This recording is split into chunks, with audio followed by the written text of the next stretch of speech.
So this is pretty good, eh? So I was thinking today, well, and for a long time, about what I wanted to talk about, and I guess I'm always trying to bring together an unending stream of thought that I've been developing, I would say, for 40 years, really. And I thought I would try to extend that tonight, maybe farther than I've been able to manage before. And this seems to be exactly the right place to do it. In Stephen's opening remarks, he mentioned that this geographical locale is very tightly associated with the emergence of the idea of the Logos, particularly on the Greek side, but also, as it turns out, on the Christian side. And it's really the bringing together of the concepts, the dual concepts of the Logos, from the Greek and the Christian side that produced, for better or worse, and hopefully for better, the modern world. And so I want to walk through some ideas that I've been developing tonight and make comment on them and see if I can lay them out in something approximating an intelligible form, which would be the right thing to do, given that we're talking about the Logos. So you might think about the Logos. It's worthwhile and useful to think about the Logos as something like the intrinsic order of the cosmos. Of course, that begs the question in some sense, well, a number of questions. What do you mean by intrinsic? What do you mean by order? What do you mean by cosmos? And you could break the cosmos down to begin with in something into two subcategories, macrocosmic and microcosmic. And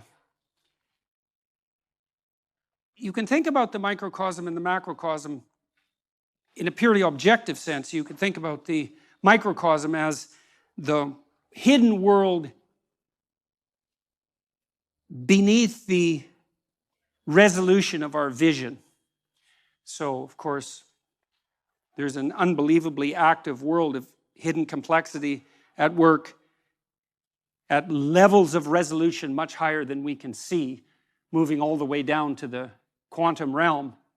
And as scientists, we've been very good at elucidating the nature of that microcosm. And then you could think of the macrocosm as the external world that extends up above us into the objective cosmos itself. But there's another way of thinking about that that brings the psychological on board, and that is that the microcosm is, in some sense, the objective material world that beckons at higher levels of resolution. But the macrocosm is something more conceptual and psychological rather than something objective and external. And so that's a good thing to keep in mind as we move forward through this exercise in thought. Another way of thinking about this, so we can hit the underlying conceptual target from a multitude of different dimensions, you could also think that we're beset by two mysteries in some sense.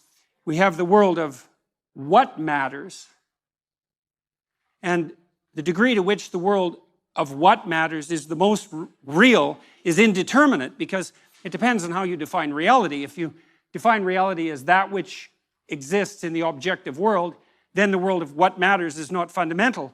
But it's my observation that we act as if the world of what matters is more real than the world of matter.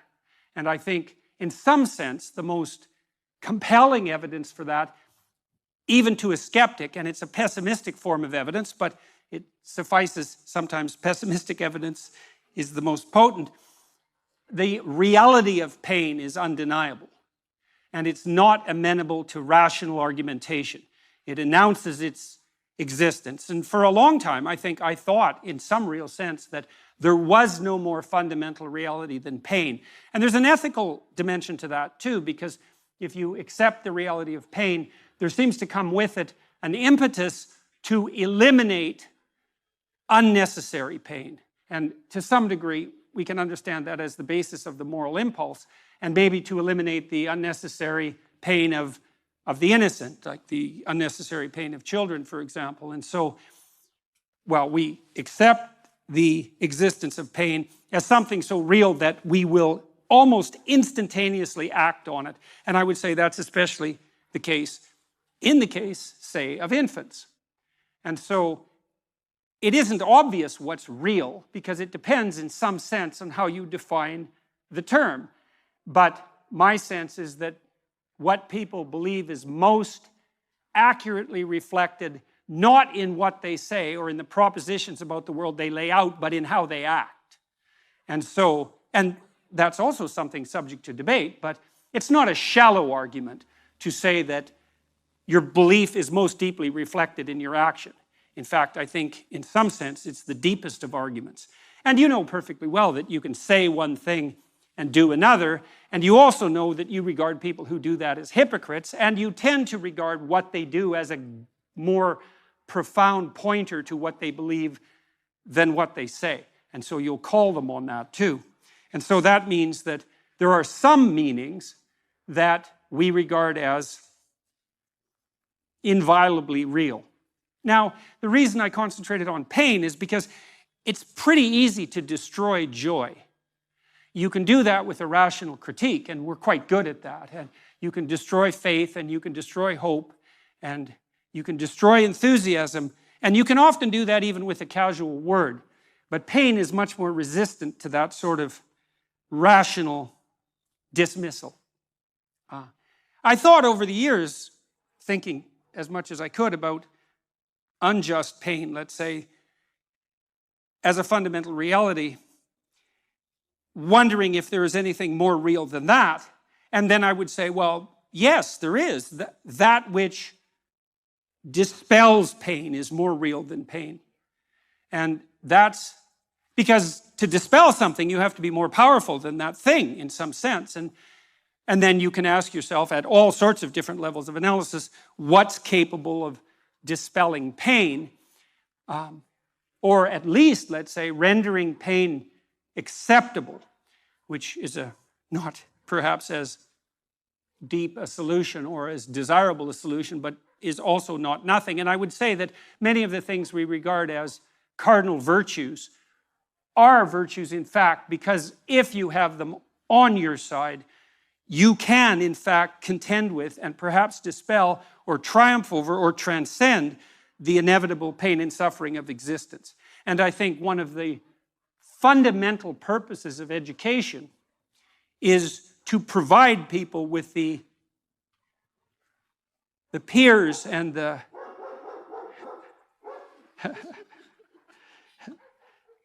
and the allies, to use a word that's been contaminated so terribly, that enable them to stand up nobly in the face of tragedy and still move forward with what is good in mind.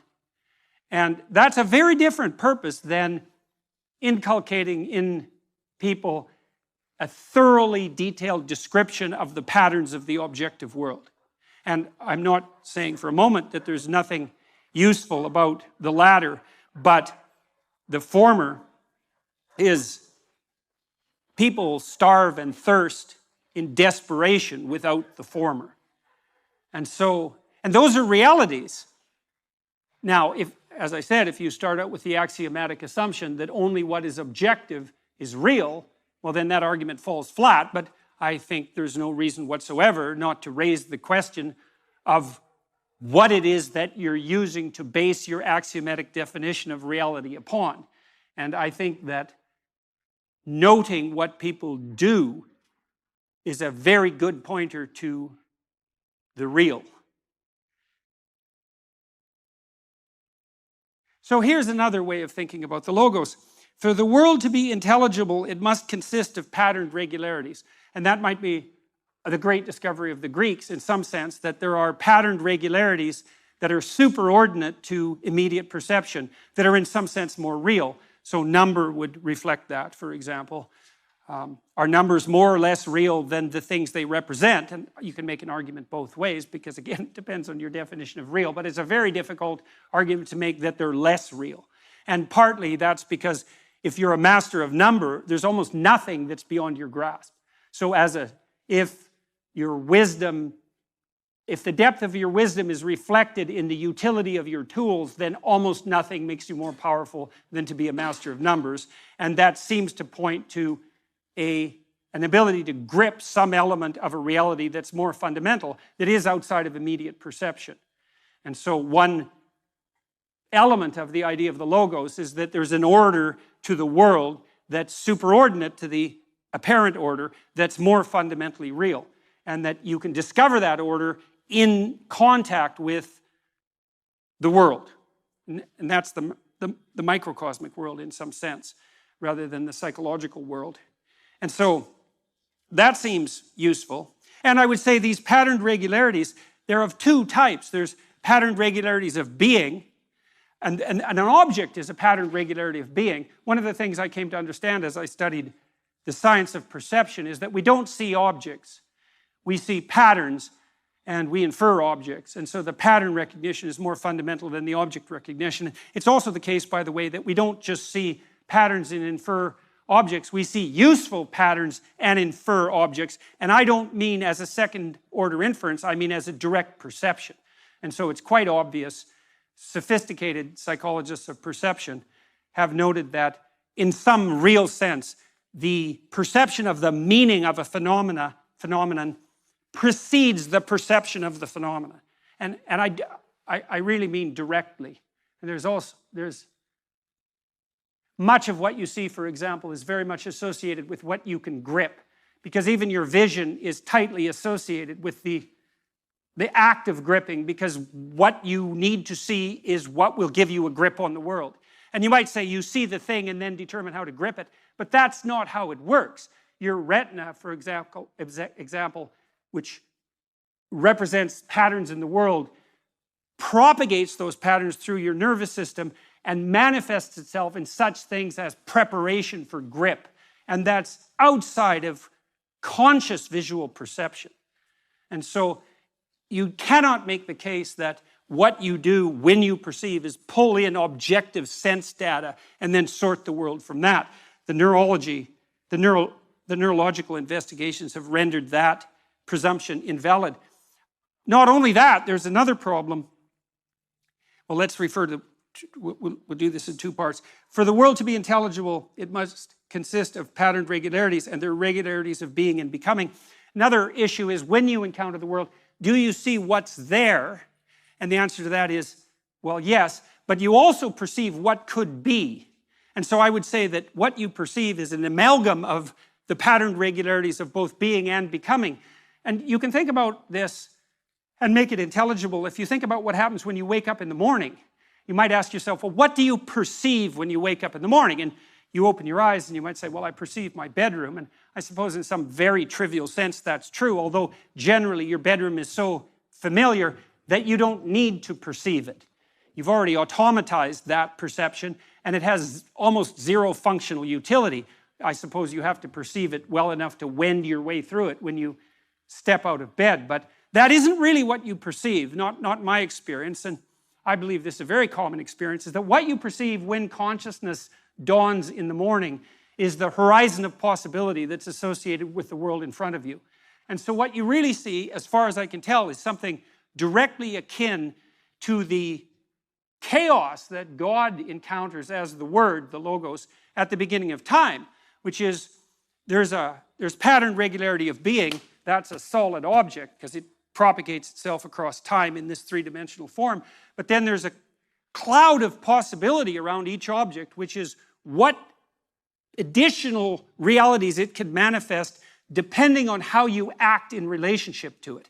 And that's not only true of simple objects, because simple objects can be many things. So a heavy drinking mug can also be a weapon, for example, which begs the question of what is that thing? It's a drinking glass and a weapon, and broken, it's a knife. And many, many objects, if not all, have quite a wide cloud of possibility around them. And then the interactions between objects have a tremendously wide distribution of possibility.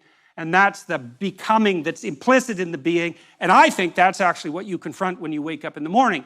Because generally what happens is that as consciousness dawns, and consciousness is an agent that contends with being and its potential transformations, you see arrayed in front of you a set of indeterminate possibilities which you could bring into being as a consequence of your imposition of vision with some degree of effort and energy. And what you do in some real sense is prioritize and rank order the importance of the possibilities that you contend with, maybe even before you get out of bed. And I would say, in some real sense, if you're not doing that, you're actually not living up to your possibility. That what we really are, rather than automated deterministic machines, and by the way, we can't be that because the future is indeterminate and a deterministic machine cannot calculate the proper navigation path through an indeterminate horizon. You're a visionary that imposes a structure of priorities on a horizon of possibility. And that means, in some very real sense, far more than mere metaphoric, that you are in fact an embodiment of the Logos. And the same thing that manifested itself at the beginning of existence itself and continually manifests itself in some real sense as that beginning in the world of your conscious apprehension. And we think of these things as myths or as metaphors, and they are that because they're many things, but they're also reflective of something so real that even our notions of objective reality in some real sense pale in comparison. And so that's useful to know. Now, the problem, and this is the problem with the empirical viewpoints. The empirical viewpoint is in some sense that what you know as a consequence of sense data. And the problem with that proposition is that there is mystery embedded inside the axiomatic presupposition of sense data. So behavioral psychologists believed that animals, and they tried to model animal behavior using these a priori theory, the animal reacted reflexively to a stimulus. And so that's a deterministic machine hypothesis. And that always bothered me, partly because animals don't do that. So for example, if you train a rat to run down a maze, it'll learn how to run down the maze. And then if you bind the back legs of the rat, and you put its rear end on a wheeled chariot, it will propel itself through the maze on the wheels. And obviously it didn't learn that reflexively because there aren't that many wheeled rats. And they just don't have that kind of experience. And so the rat's perfectly capable of modifying what it learned in this hypothetically deterministic manner to react to an entirely different set of challenges and come up with exactly the same solution. There was an old behaviorist joke that under controlled laboratory conditions, an animal will do exactly what it damn well pleases. And I like that very much. And the problem with the behaviorist theory of stimulus response was the axiomatic presupposition that the stimulus was given. That you just look at the world and there's the stimulus right in front of you. That takes no effort, and you merely respond reflexively to it. And that's so wrong that it's almost incalculable, because it turns out that perceiving the world is so complex that in some real sense, not only do we not know how we do it, but it looks impossible. And part of the reason that it's impossible, and this is again why empiricism is an incomplete theoretical account of the genesis of knowledge, is that there are literally, or close enough to literally, an infinite number of ways to look at anything. And that's because everything is not only complex in and of itself, at the microcosmic level, almost beyond imagination, but that everything is also situated in a context, which is actually a determining element of the nature of the thing, and the context, expanded enough, actually takes everything into account. And so that makes perception a very weird phenomenon. For another reason, I was always amused, for example, when I traveled with my family when I was young on our summer vacations, we used to do things like get out and look at the border between Canada and the United States. And that's a very weird thing to do, because you can actually do it, and you can step across it. And people treat that as if it's magic in some sense, because part of us knows that that border is not there, right? It's not a part of the objective world. And yet it is, because there you are standing beside it. And then if you look at aerial views, you can see the farmers' fields end exactly where the border is. And so things like borders between countries inhabit this weird space between the objective and the subjective that's a magic space. And it actually turns out that almost everything we perceive has that degree of magicality about it. I've thought also about such things as people's proclivity to go to museums, maybe in Nashville, for example, or Memphis, to go look at Elvis Presley's guitar. And you think, well, what exactly are you looking at when you go look at Elvis Presley's guitar? Because first of all, it's a mass-produced guitar, and so why not just look at another guitar? And you think, well, that's not the same thing. It's like, well, why isn't it the same thing? Because it's not. And the reason is that the guitar is not merely something, and this is the thing you perceive, it's not merely something made up of the guitar atoms, let's say, and the guitar molecules. It's also an artifact that was embedded in a context across a period of time.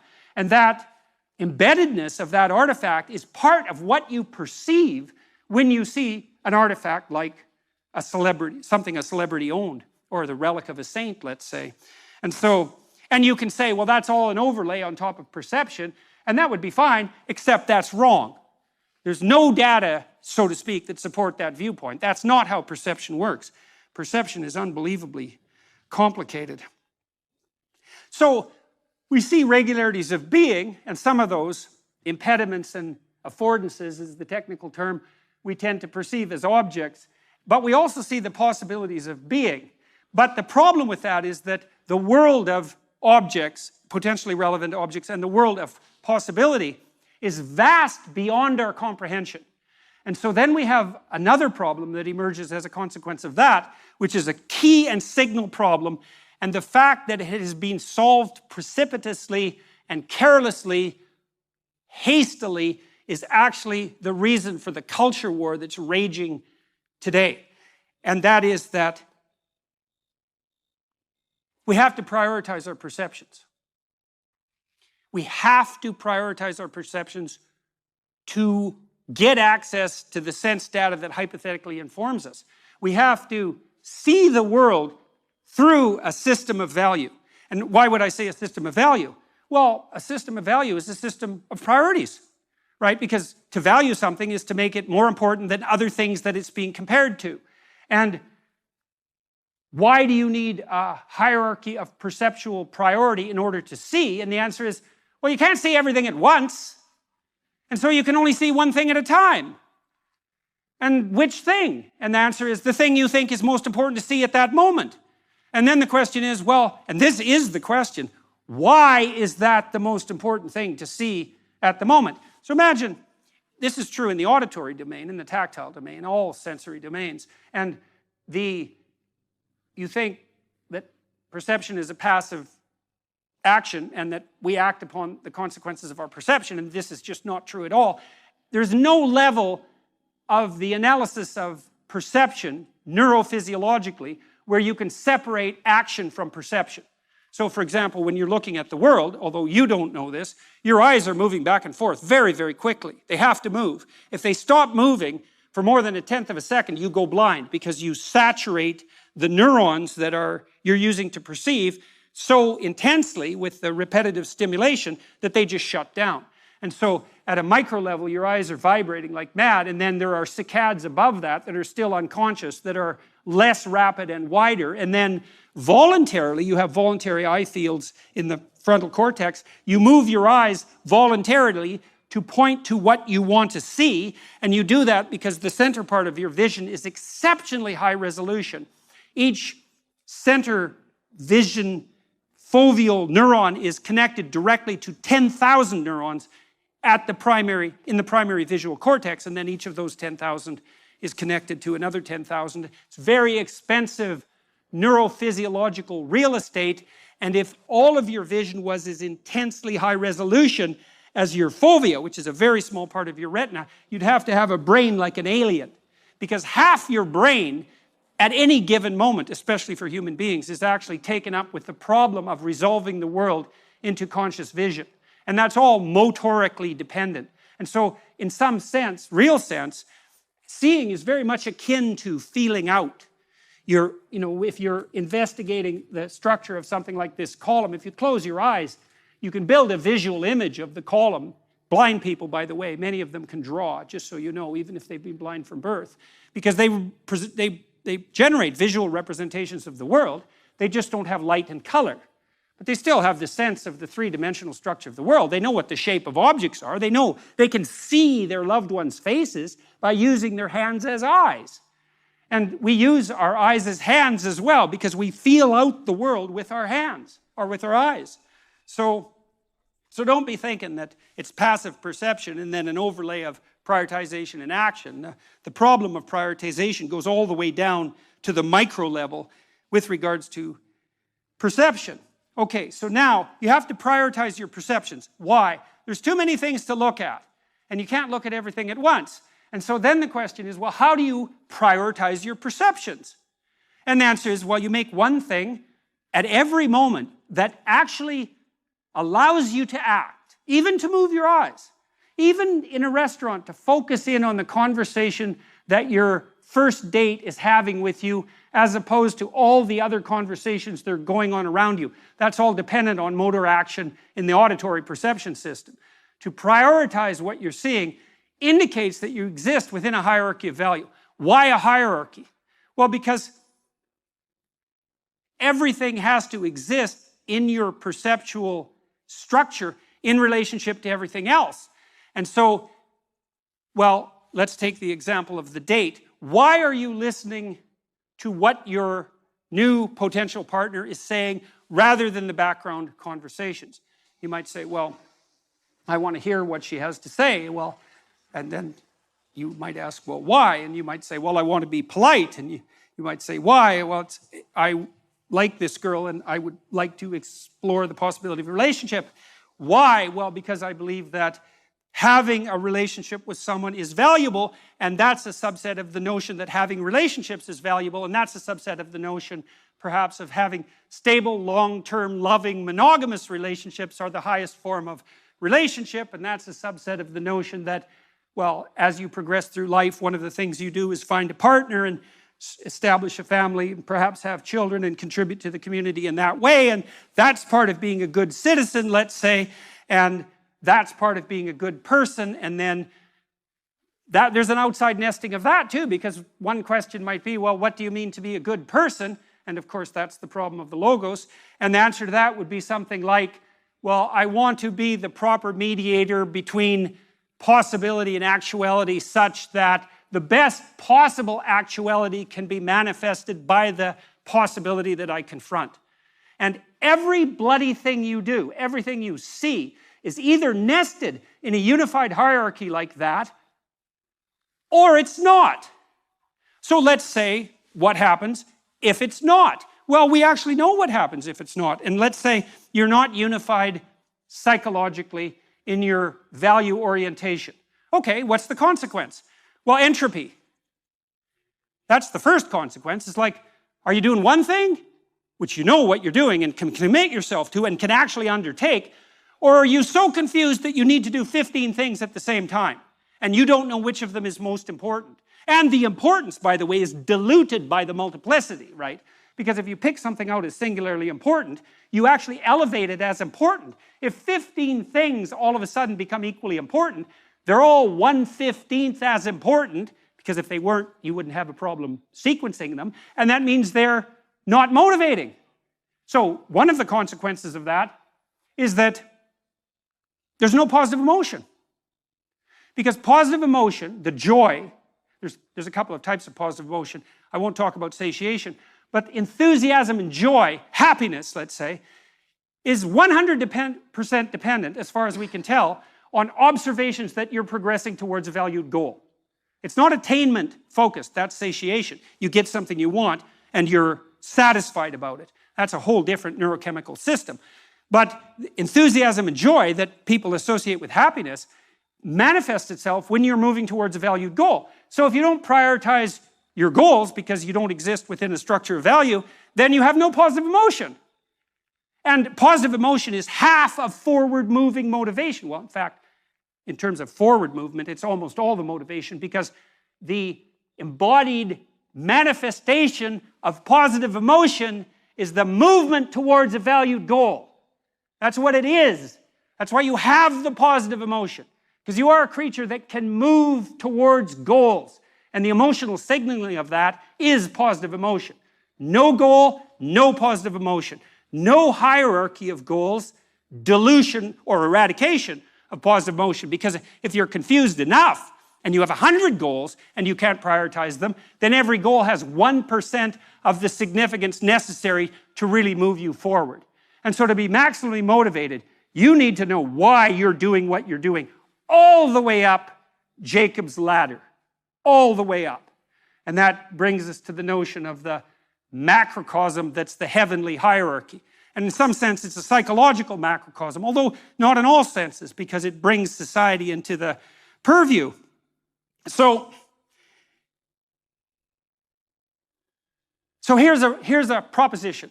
Any system of priorities is a structure of values.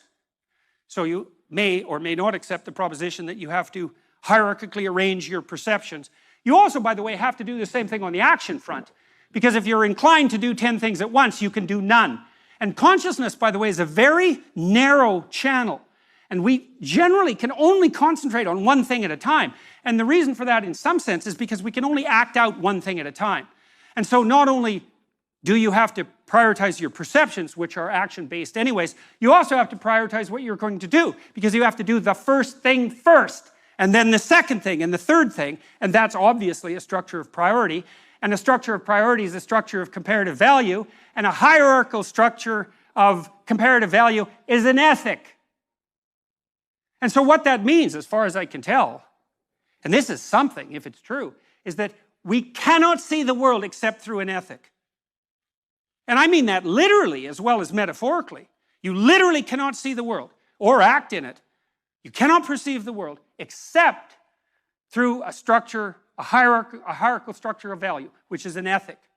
And so then I would say, and here's something else to chew on for like 20 years, a story is a verbal description of a hierarchy of perceptual and action prioritization. And the reason that we're so attracted to stories is because it's so difficult to perceive and act in the world that we're hungry at the level of soul for a narrative that represents to us a hierarchical ethos that we could embody as a model for emulation. And so that's what our stories are. They're models, they're ritual models for emulation, most fundamentally. And the anti-hero story, well, that's easy enough to contend with. It's like, watch this person who ends up in catastrophe and hell and do the opposite of whatever it is they're doing. And so that's a powerful lesson, because there's something very compelling, as we said before, about very powerful negative emotion. And so even if you don't believe in heaven, you might be able to conjure up a belief in hell. And if you can't, I would say, well, you're either not using your imagination, or you're hiding, or so far you're just lucky. But I wouldn't expect that to last. And so you can certainly see the catastrophe, and even the hellish catastrophe, beckoning. And you might think, plotting a route that would make that the least likely seems to be a good idea. And so part of the reason that we're fascinated by villains and supervillains, for that example, or part of the reason we're fascinated and endlessly so with figures like Lucifer and Satan, is because we're attempting to flesh out the nature of the antithesis to the worst kind of hierarchy of values.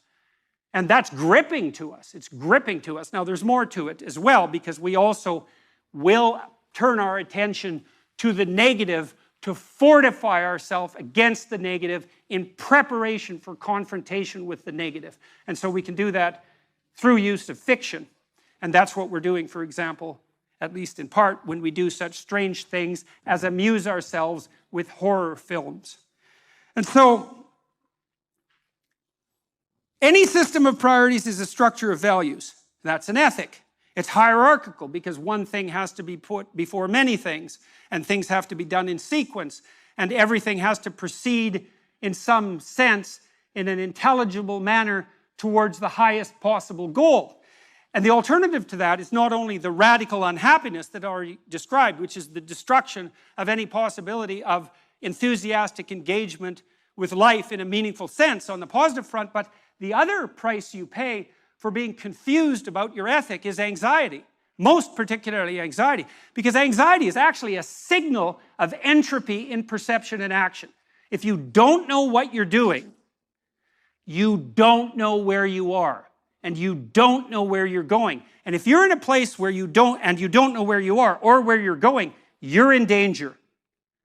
because that's unmapped territory, and God only knows what lurks in unmapped territory. And you can think about that biologically. If you're somewhere you don't understand and you don't know where you're going, well, there's always the possibility of predation.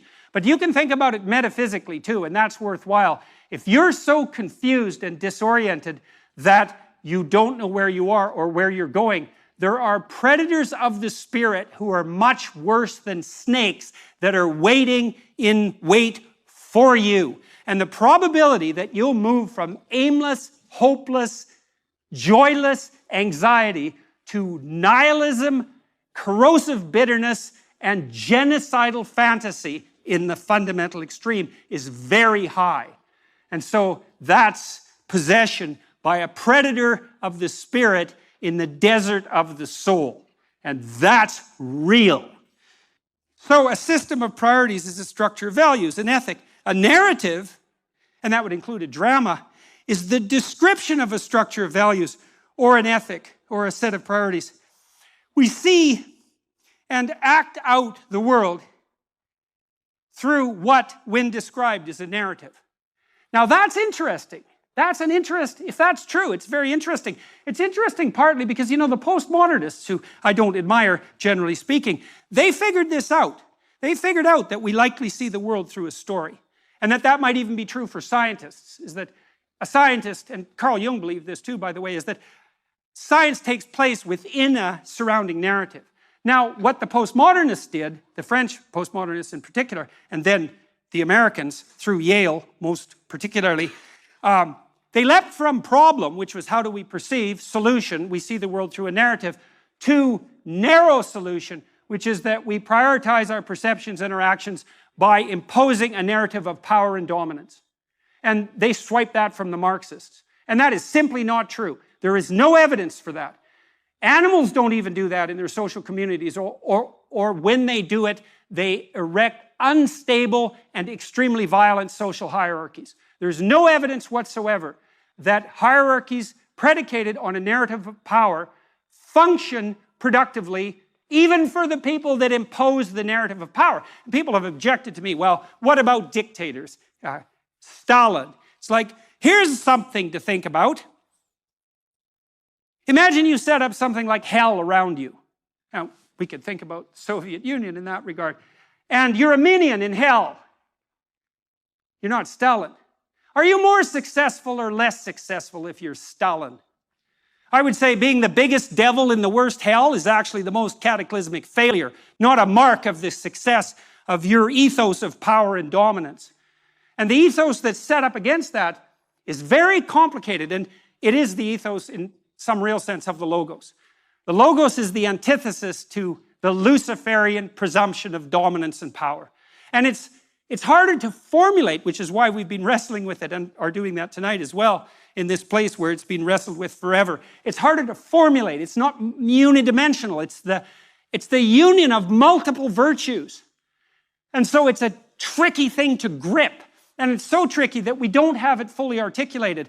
And we've approached it, I would say, through narrative. And one of the things I've come to realize about the biblical narrative, and this is what I'm writing my next book about, which is called We Who Wrestle with God.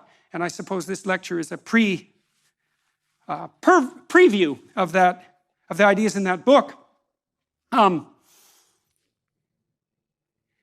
We characterize that which must exist at the pinnacle of the hierarchy of attentional prioritization with the characterization of the divine in narrative. You might say, well, what's divine? Well, we could define it technically. Divine is that which is deepest. What's deepest? That which most other things depend on. That's a good definition of depth. A deep and profound piece of literature, Milton, is the foundation stone for many branches of literature. There's many literary products you can't understand without understanding Milton.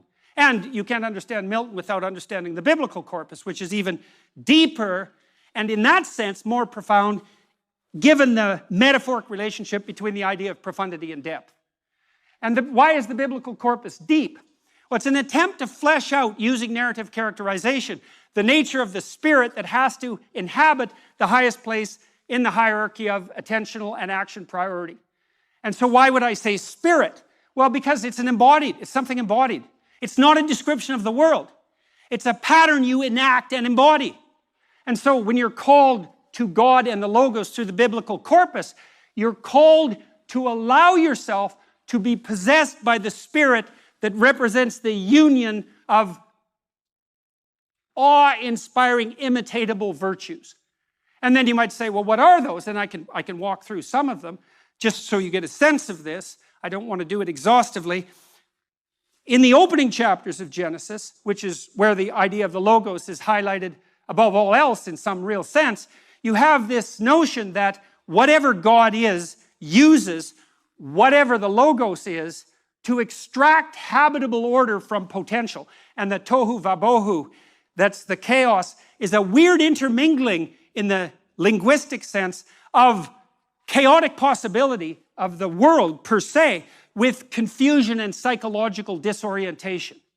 And so it's an amalgam, that chaos. And it's the chaos you feel when a plenitude of possibilities opens up in front of you, which is destabilizing and psychologically challenging, especially if the purview of possibility is beyond your ability to contend with. But you can see the massive possibility conjoined with a sense of anxiety. That's too much possibility. To bring order to that, you cast your attention upon it and you prioritize it, and God imposes a benevolent order upon that chaotic possibility, extracts from that chaotic possibility the habitable order that is good. And the reason that the habitable order that's extracted is good is because God uses the Logos, which is something like a combination of orientation towards the highest possible good, which you could think of as love, and truth. And one way of characterizing the imitatable manifestation of the Logos is that it's the nexus of love and truth. And I think it's truth embodied in love, or embedded in love, with love being superordinate. But that's a partial description, and it's disembodied and abstract in some sense, and doesn't have the grip necessary to compel you to act, to imitate. And so what you see in the biblical corpus are continual representations of the Spirit that must occupy the highest place in the hierarchy of imitable, mimicable action as a pattern that possesses your perceptions and actions and calls you into the world. And so, for example, in the story of Adam and Eve, once Adam and Eve are thrown out of the garden because they become prematurely self-conscious and prideful in some real sense, God is presented as the Spirit that you walk with when you walk unself-consciously in relationship to the highest in the garden.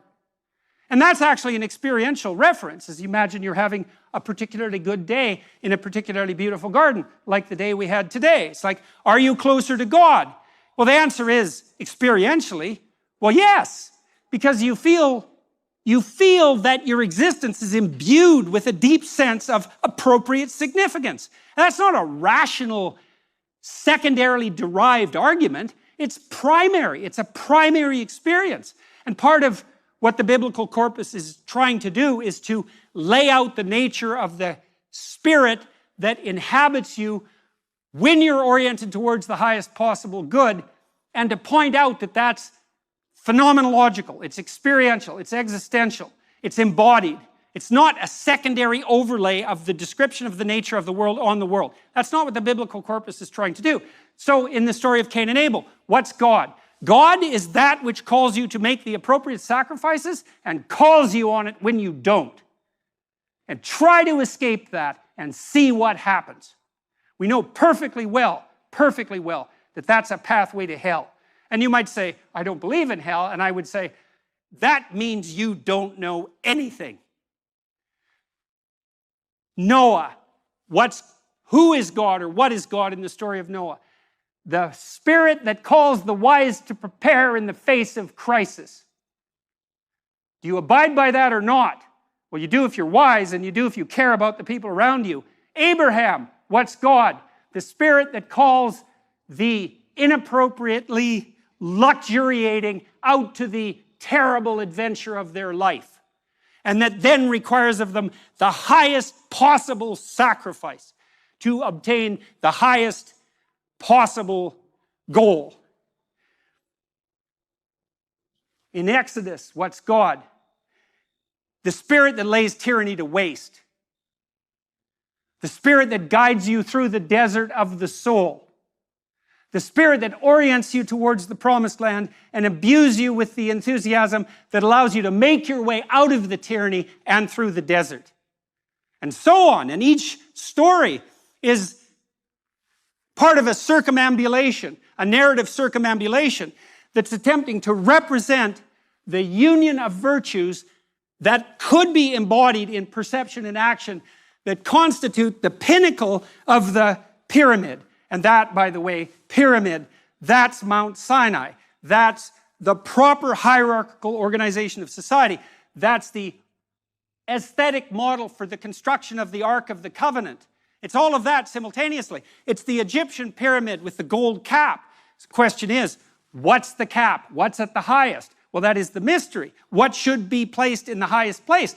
We already said, well, something better be, because if nothing's placed in the highest place, then there's nothing in the highest place. And what's the consequence of that? Well, to return to that theme, anomie, anxiety, overwhelming dread, psychological destabilization, and the absence of joy. And there is no escaping from that except by solving the problem. But it's worse than that, because this hierarchy of perceptual prioritization unites us socially. So here we are in a theater, and we've seen many examples of theaters today, including the amphitheater, where it's a concentric circle that focuses everyone's attention on the same spectacle. Well, that's the definition of a culture, is that everyone's attention is focused on the same spectacle. And so the hierarchy of perceptual prioritization and action that unites you psychologically is also the same structure that unites us socially. And so that means the kingdom of God is within and without simultaneously in some most fundamental sense. And you might say, well, we don't need a superordinate ethic to unite us. And I would say, okay, then we're not united. And so what are we if we're not united? And the answer is, well, we're a house divided against itself. And what's the consequence of that?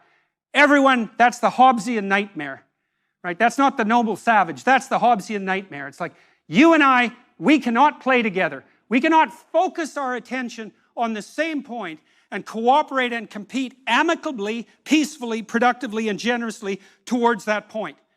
And that's not nothing. That's the death of God. That's the rise of nihilism. That's the emergence of a corrosive and destabilizing and deep cynicism. And it's the death of joy and enthusiasm. And so we might say, well, what do we have in the absence of God if God is the spirit that animates us to action and perception in relationship to the highest good? And the answer is, we have the catastrophe of the death of God that Nietzsche referred to when he announced the death of God and said simultaneously that we were the murderer of all murderers and that we would never find the water to wash away the blood. And that is definitely the situation we're in now. And hopefully, we'll all wake up enough at the individual level to play out that catastrophe of valuelessness within our own souls and render the judgment that's necessary upon each of us in ourselves by our own voluntary assent, or we'll act out the failure to do that in the external world. And that's the decision, as far as I can tell, that in some real sense, and maybe in a sense that's more real than ever before in the entire history of the world, even though this battle has been playing out eternally, that's the choice that confronts us now. I learned from Carl Jung, he said after the Second World War and the rise of weapons of mass destruction, that the fundamental danger that confronts humanity is now psychological or spiritual. In part because we are so technologically powerful that we cannot possibly survive in the primitive ethical condition that still obtains. That our scientific and descriptive capacity has expanded immensely over the last 400 years to the point where we're a planetary force of creation and destruction. But our ethical endeavor has, to say the least, languished. And you might observe that children given dangerous tools die. And so we have these dangerous tools, and that means, as far as I can tell, that we better become the people that can wield them with wisdom. And that's going to mean, like it's always meant, a return to the source, right? A willingness to rescue the dead father from the belly of the beast, right? A willingness to make conscious the nature of our hierarchy of perceptual priority, let's say, and to understand that that's a reality that might be superordinate to what we normally and have been taught to view as reality itself. And that the biblical notion that in some sense the Word is the precursor to being itself actually turns out to be true. And it's a terrifying idea because it means in some real sense, and I also believe this to be the case, and I think it's also reflective of the deep notion of the Logos, what that means is that in some cosmic sense, it's on you. And you know, we have this notion that human beings, men and women alike, are formulated in the image of God, in the image of the Logos. And we believe that. And what do I mean by that? Well, it's an axiom of our laws. It's an axiom of our constitutional system, certainly in a country like Britain or America, any of the Western democracies, and to a large degree, any country that can function at all. There's the presumption that each person is a locus of divine value. And you think, well, do you want to live in a society that assumes that? Or do you want to live in a society that doesn't? And then you might also ask, do you want to have friends that assume that of you? Or do you want to have friends that don't? And the same thing might apply to the people that you love in your actions towards them. How are you treating them if you treat them properly? And I can't see, even speaking merely psychologically, that you can love someone and not treat them in some most fundamental sense like they're a divine locus of value. I think those are the same thing. And you can quibble about the linguistic representation necessary to derive that conclusion, but have it your way. You're going to act out your decisions one way or another. You're going to learn in the world just exactly what attitude you should bring to bear if you want to elevate those around you and simultaneously do the same to yourself. And you will find that if you do that, to the degree you do that, you are treating each person as if they're a divine locus of value and responsibility. And that's a terrifying thing too, because I read something once, I don't remember who said it, that God is a circle whose center is everywhere and whose circumference is nowhere.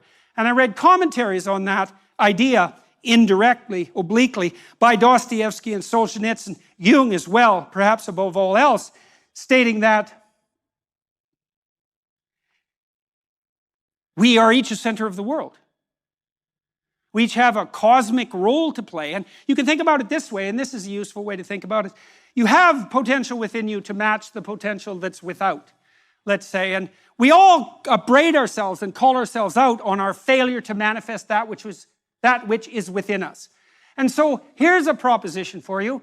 The world is languishing to the degree that you are not all you could be. And that could really be the truth.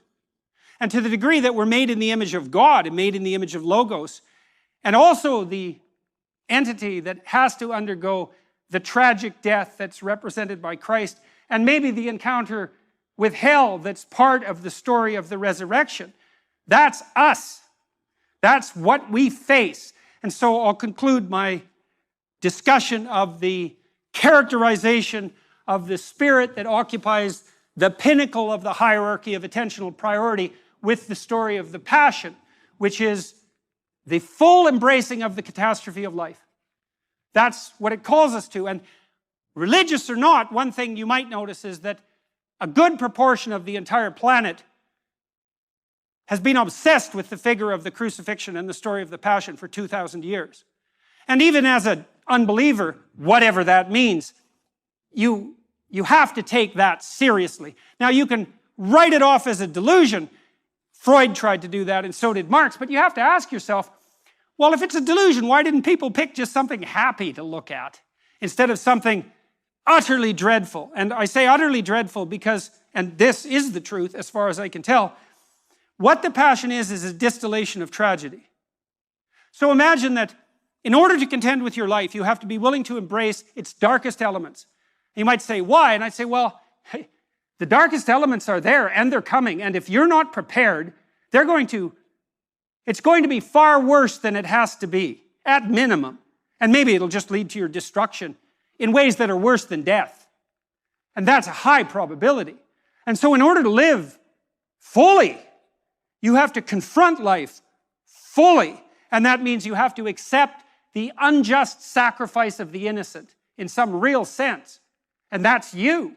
And that's not even enough. You see, in the Christian passion, why is it the ultimate tragedy? Well, tragedy is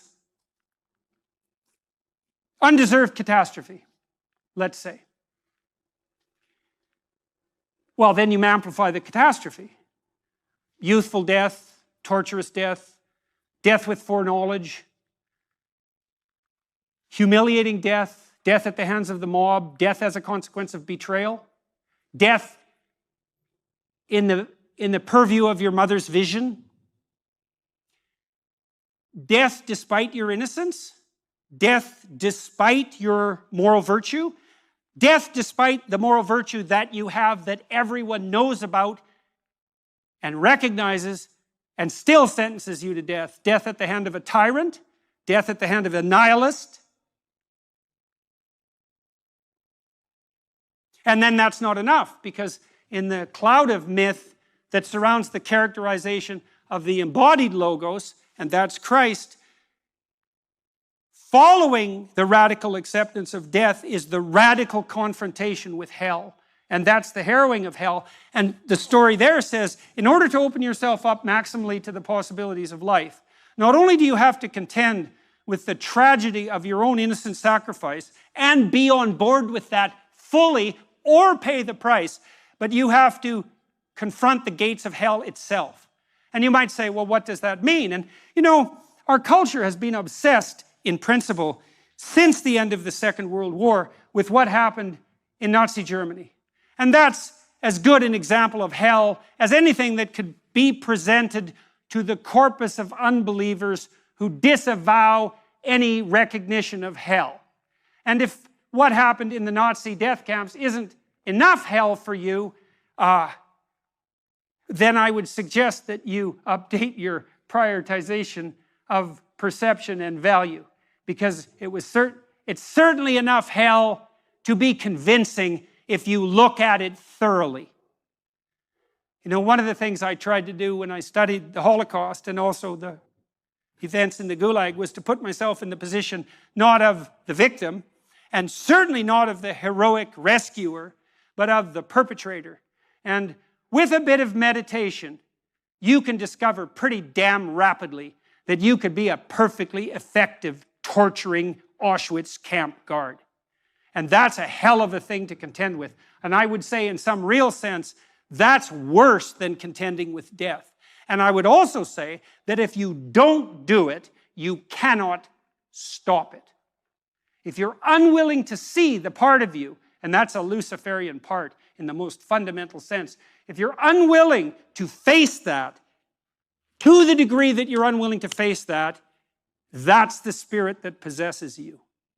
And in a world like our world, that is not something that we can continue to do and get away with it. So, we're all called together here at Ephesus, which is quite remarkable for us all to be here. And what are we called to do? Wake up. We have a moral burden to bear. And that's the adventure of our life.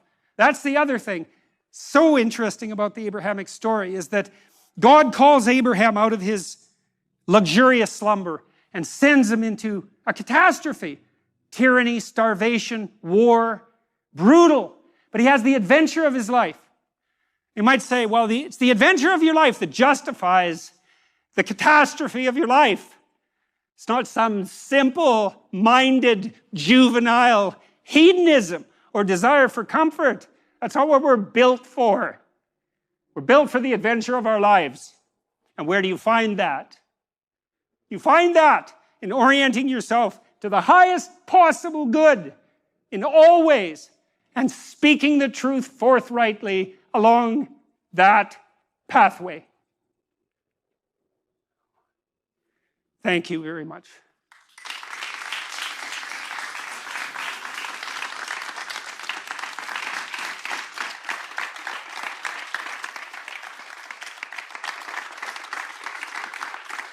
Join me again in thanking Dr. Peterson for joining us tonight.